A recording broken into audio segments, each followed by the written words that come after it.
Hey, what's up guys? This is Anthony from Anthony's Customs, and for this review, we are looking at the Bandai America Anime Heroes SANJI from One Piece. Now this line is similar to the Dragon Stars line. If you're collecting that, this would go along well with that.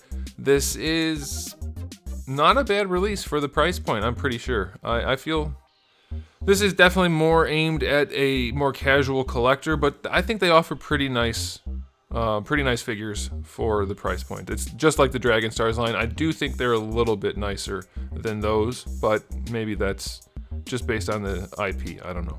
But there's plenty to talk about, so let's go ahead and get it off the stand and take a closer look. And this guy stands just over 6 1/4 inches, about 6 3/8, which makes him pretty close to 16 centimeters, just a touch over that. Here he is up against the SH Figure Arts Goku. I use this guy because it shows you Goku from SH Figure Arts line, and the Dragon Stars Goku that I reviewed recently was just about the exact same size. And as you can see, they're pretty much close enough in scale that you won't really have any trouble. If you wanted to use them together, you could, especially with the One Piece art style. I think you can definitely get away with it a little bit more. And just for those of you that are curious, here he is up against a rival Collectibles Ninja, just in case you know, maybe some people were wondering about that. So the scaling is definitely usable for a few different scales. That's pretty much your Marvel Legends scale right there. So that might be helpful. All right, question of the day. Easy question. Who's your favorite member of Luffy's crew? For me, it's Zoro. I think Roronoa Zoro is probably the best character on the show, but you can tell me which one you prefer, if it's not him or if it is him. All right, let's go ahead and talk about this figure. Aesthetically speaking, it's really not bad for the price point. It's a little shiny in places. His lower legs are shiny. Some parts of his arms are shiny. The rest of him is kind of satin. That's going to happen on figures like this, especially when you have a bunch of figures with a whole unique sculpt, as this line is so far.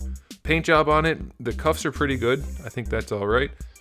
Inside here, it looks to be all plastic, different pieces of plastic, maybe with the tie painted on top of the yellow. That's what it seems like. I don't think that's a separate piece. So the tie is painted very nicely. The yellow plastic is plastic separate from the blue. And then the buttons here are painted, which are very nicely done. And then we have the face, which is very clean. Yeah, the plastics are all molded, so the face and the hair is molded. It's a little lemon yellow for my liking, but it's still nice. It's fine. The skin tones match through the hands and the face, and everything looks like what it's supposed to look like. It's fairly basic, but it's fine. And the sculpt matches the art style. You know, it's very tubular, very basic. There's not much they could really do with that. So I think that looks pretty good. I do wish the shirt, the yellow shirt underneath, was more opaque and less. It's kind of muddy looking because of the translucent nature, so that's kind of a bummer. But otherwise, it looks fine. So for the price point, aesthetically speaking, I'll give it 8 out of 10. It looks pretty good, and the face is really clean. I like that. All right, now as far as accessories go, we do have the 2 fist hands that come out in the package. We have the 2 gripping hands, which don't really offer any utility because there's nothing for him to grip. And then we get an alternate foot, which is actually on fire. And it's not the best flame effect we've ever seen, but it's good enough. It's transparent, it's very vibrant. It'll definitely get the job done, and that just swaps out with one of his feet. So that's pretty good. I would have definitely preferred to have an alternate face with this, but the face they chose is good enough for pretty much all fighting poses or even some neutral poses, so I think that's fine. So accessory-wise, 7 out of 10. Yeah, 7 out of 10. I love the effect part, but it's still a little light, even with all the unique sculpting, you know. Accessory-wise, 7 out of 10. It's understandable, but we could have more. Okay, on to the articulation, which is going to come down to probably for a lot of people the most important thing. The head is on a ball peg, the neck is on a ball peg. You don't get a ton of range out of any of them. He can look up and down a little bit. Let me zoom in a little for you. He can look up and down a little bit. Of course, he rotates side to side. There's a little bit of attitude in there, left to right, not much. And then the neck does move, but it doesn't really do much either. So it's very basic, not a ton in there. For the shoulders, it's a ball peg that lets the whole shoulder move around. That's kind of like your butterfly and everything. And then you also have the hinge on there, which lets them raise up perfectly, like all the range you could want there. Of course, you have your full rotation, no issues there. You do get a bicep swivel, that's fine. Double jointed elbow works very nicely. Coincidentally, or conveniently for One Piece figures, they should have really good range of motion because they're very skinny and very tubular, so that does work there very well. For the wrists, we do have a ball hinge wrist, and that works fine. The hands pop out easily, maybe a little bit too easily. No risk of breakage there, but you do get decent enough range, so that's cool. For the torso, I don't believe there's any articulation in here, just a ball peg down here, which does let him move around on top of his hips, which should be enough. Like, he's not going to get crazy range. This isn't an SH Figure Arts line. It's much less expensive than that, but that's fine. He leans side to side, forward, back, full rotation. That's okay. The hips are on hinged ball pegs. Still not my preferred design, but they do drop down and up a little bit.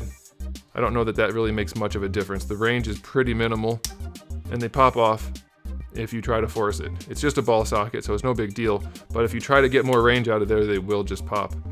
So it's about 45. Pretty limited. It's reasonable. It's okay. Definitely could be better. Going forward, horizontal. Just better than horizontal. You can kick him a little higher if you do that. You can fudge it a little bit by leaning him forward, but that's about what you're gonna get. That's about it.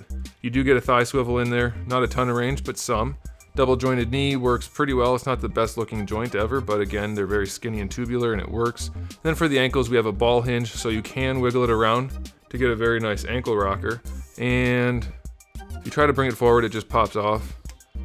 Goes back a little bit, goes forward a little bit, not too much. The feet are shiny, like he's got patent leather shoes on, so that's nice. So all in all, it's decent. It's decent range of articulation, decent batch of articulation, decent range. I do wish the hips were a little more functional in this guy since he needs to kick. That's his thing, but it's good enough. I'll give it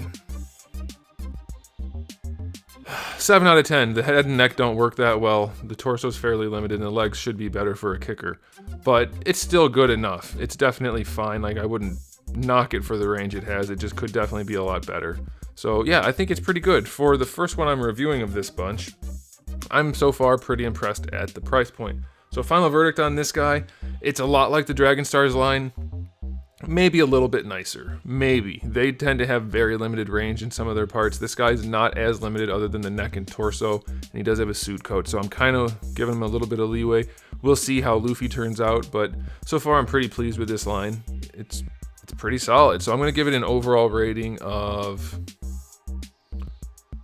8 out of 10. For the price point, I think they did a pretty good job. There's definitely room for improvement, but also it's hard because they're doing unique sculpts for each figure, so I doubt they have that much wiggle room with the budget, but maybe they can figure something out as they go, or do things that are not more costly but do result in a better figure, like range wise or something like that. But yeah, I'm pretty pleased with it so far. I'm looking forward to review the other two that I have.